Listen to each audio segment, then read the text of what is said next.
নমস্কার বন্ধুরা, আমি সোমা গোপালের হেসে চ্যানেলে আপনাদের সবাইকে স্বাগত জানাই। প্রত্যেক দিনের মতো আপনাদের জন্য আজও নিয়ে এসেছি দুর্দান্ত স্বাদের একটা ইউনিক নিরামিষ রেসিপি, যা আশা করছি আপনাদের সববার ভালো লাগবে। তাই চলুন সময় নষ্ট না করে রান্নাটা করে ফেলি।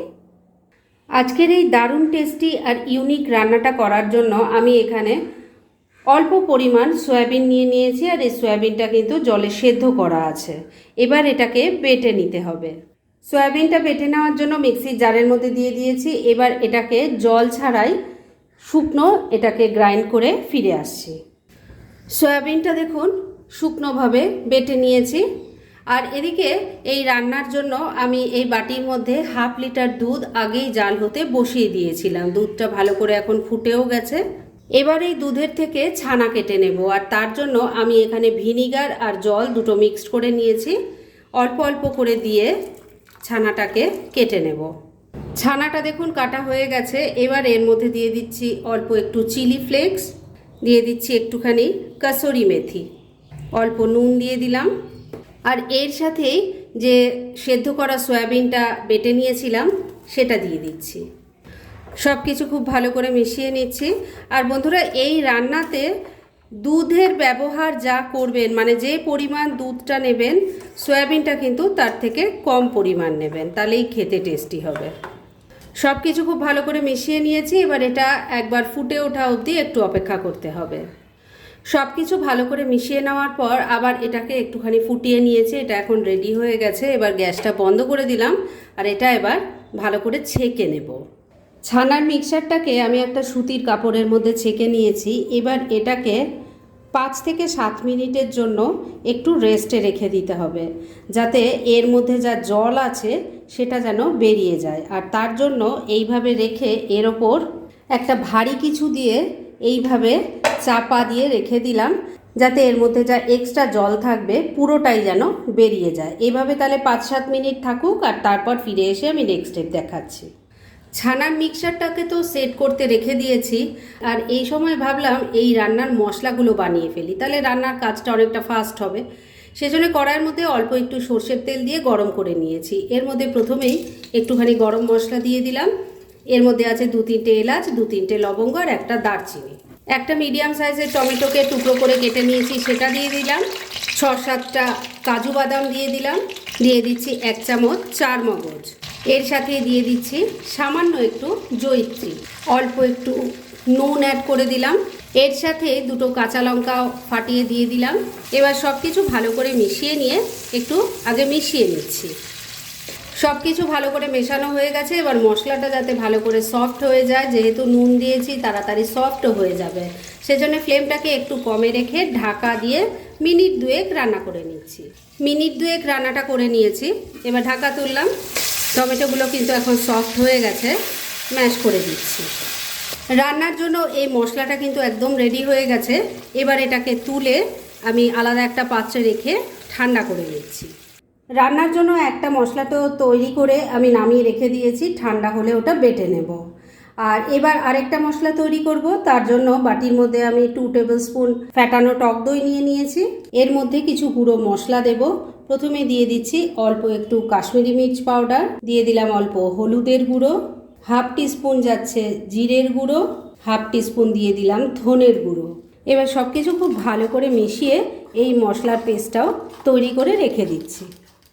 মশলাটা তৈরি হয়ে গেছে, এক সাইডে রেখে দিচ্ছি। রান্নার জন্য সমস্ত মশলাগুলো তৈরি হয়ে গেছে, আর ওটা করতে করতে ছানার মিক্সচারটাও দেখুন সুন্দরভাবে সেট হয়ে গেছে। এবার এটা আমি কেটে নেব। ছানার মিক্সচারটা থেকে পিসগুলো কেটে নিয়েছি। এবার এর ওপরে একটুখানি কর্নফ্লাওয়ার ডাস্ট করে দিচ্ছি। কর্নফ্লাওয়ারের সাথে ভালো করে এগুলোকে একটু কোট করে নিচ্ছি। প্রথম ব্যাচের 2টো দেখুন ভাজার জন্য বসিয়ে দিয়েছি। এগুলোকে এবার মিডিয়াম ফ্লেমে রেখে উল্টে পাল্টে লাল লাল করে ভেজে নেব। তবে একটা দিক হয়ে যাওয়ার পরে কিন্তু উল্টাবেন, কেননা এগুলো খুব নরম, কাঁচা অবস্থায় উল্টাতে গেলেই ভেঙে যাবে। প্রথম ব্যাচের যে 2টো ভাজার জন্য বসিয়ে দিয়েছিলাম সেগুলোকে মিডিয়াম ফ্লেমে রেখে উল্টে পাল্টে লাল লাল করে ভেজে নিয়েছি। এবার এগুলো তুলে নিচ্ছি, আর বাদ বাকি আরও 2টো আছে সেগুলো সেম এইভাবে ভেজে নিয়ে তারপর নেক্সট স্টেপের দিকে এগোচ্ছি।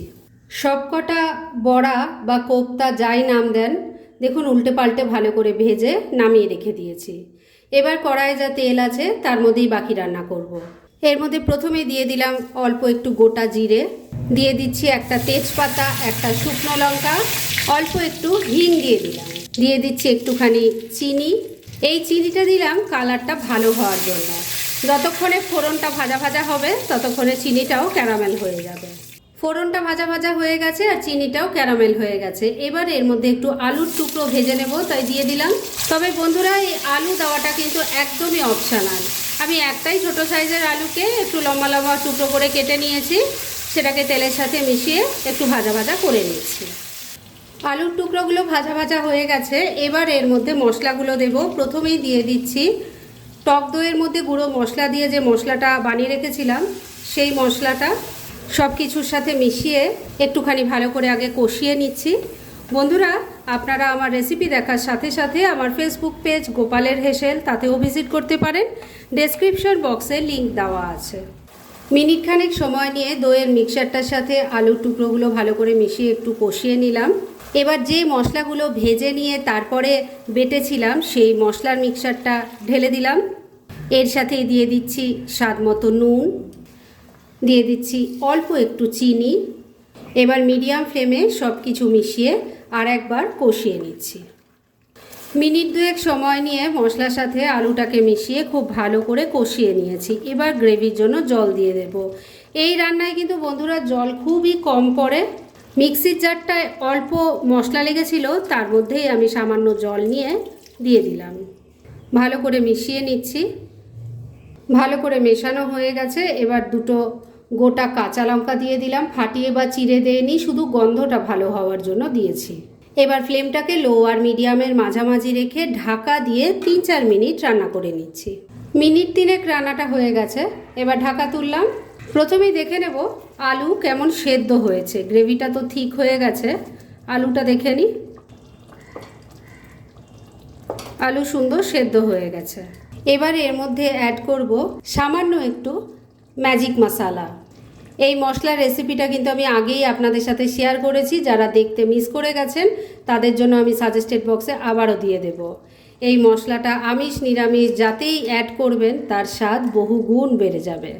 মিশিয়ে দিচ্ছি। আপনারা এই মশলা যদি না থাকে তাহলে এখানে ধনেপাতা কুচি দিতে পারেন, বা ধনেপাতাও যদি না থাকে তাহলে গরম মশলার গুঁড়ো আর ঘিয়ের ব্যবহার করতে পারেন। ম্যাজিক মশলাটা ভালো করে মিশিয়ে নিয়েছি।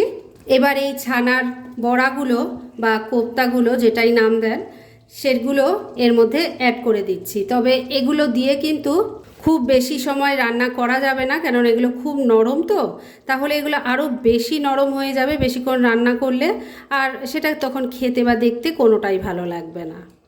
বড়াগুলোকে গ্রেভির সাথে ভালো করে মিশিয়ে নিয়েছি। এবার ঘড়ি ধরে মিনিট খানেক সময় খালি রান্না করে নিচ্ছি, আর এখন কিন্তু ঢাকা না দিলেও চলবে। মিনিট খানেক রান্নাটা আবারও হয়ে গেছে। এবার রান্না কিন্তু একদম রেডি। আর আমি কিন্তু মাঝে একবার নুন মিষ্টিটা চেক করে নিয়েছিলাম, আপনারাও দরকার হলে সেটা করে নেবেন। গ্যাসটা এবার বন্ধ করে দিলাম। এইটুকু গ্রেভি থাকতে থাকতে নামাতে হবে, কেননা এটা ঠান্ডা হলে আরও ঘন হয়ে যাবে। আর এবার কিন্তু এটাকে আর ঢেকে রাখাও যাবে না, কেননা তাহলে বড়াগুলো একদম নরম হয়ে ভেঙে যাবে। তাই ডাইরেক্ট সার্ভ করে আপনাদের দেখাচ্ছি। ফ্রেন্ডস, আমার আজকের এই দুর্দান্ত স্বাদের ইউনিক নিরামিষ রেসিপি একদম রেডি হয়ে গেছে এবং আমি সার্ভ করে দিয়েছি।